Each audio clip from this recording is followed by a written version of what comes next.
topic today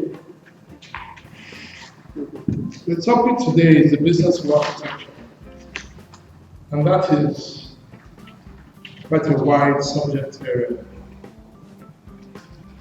What does that mean, business of architecture? It could mean many things to different people. The question is what is many people think that there's a conflict between being in business and being professional.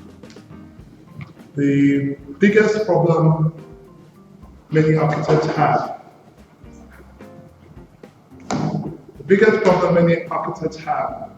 is not understanding that being a professional, running a business, or being in the business of practice is a business in itself. People think about themselves as creators, artists.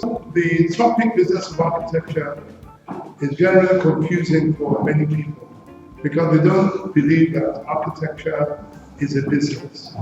But if you use the word business in a very general form, any activity to do with something is some business. But in my mind, and I think if you spoke to 500 different people or 500 different architects, they'll give you 500 different answers. So what I can do is give you my own understanding of what the business of architecture is. And I will look for an aspect of that business that I think is pertinent. It's a very big subject and therefore it's difficult to talk about it in that way.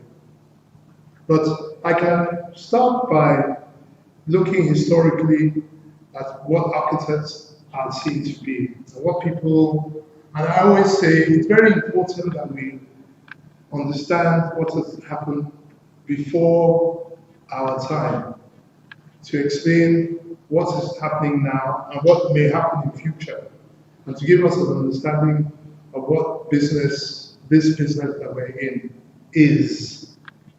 Of course, the first buildings on Earth, or the first recorded pieces of architecture are European, and in the space of prehistorical European times, prehistorical African times.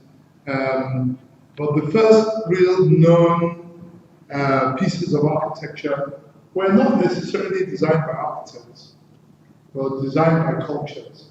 So the first real pieces of architecture were designed by people who were ultimately everything. They were architects, engineers, and builders. The first proper understanding of what the profession was first focused in Europe, generally in the United Kingdom. Although the word architecture or architect was used before, but one of the earliest professional groups was in the UK, in the name of the Royal Institute of British Architects.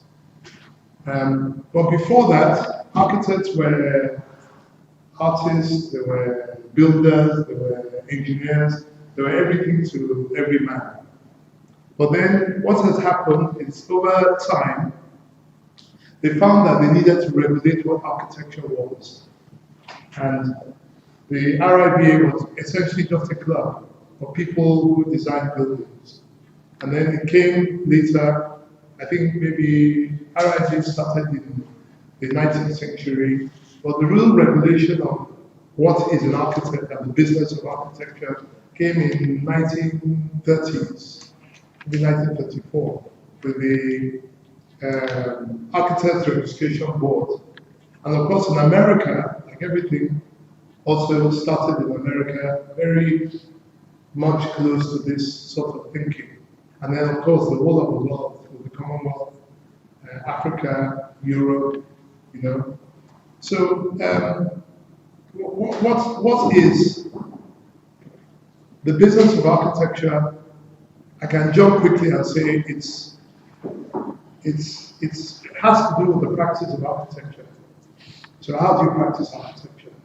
You practice architecture as like I started, a sole proprietorship. Many people start as sole proprietorships.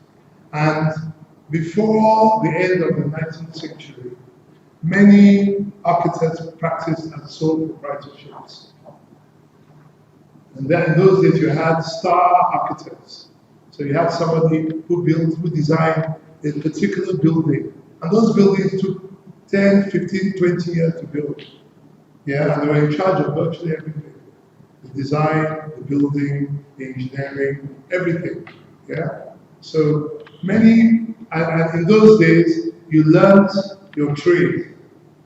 You know, when people look at the people in the village or the people in Lagos Island learning the trade, you know, these people learn to be mechanics or people learn to be sellers of spare parts. That comes from an historical perspective. Architects learned their trade. So you would go as a pupil and you would learn to be an architect. You start at a very young age and you grew and you built your understanding. When you were capable, you had the freedom to practice. This was before proper education. Everything was taught from one person to the other. So in the early days, it was much easier. Yeah, there were not that many schools of architecture. Yeah, and those people who were coming out of schools of architecture were seriously wanting to be architects. Nowadays, not necessarily.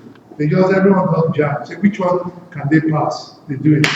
Those who can't do medicine or engineering do architecture. That's more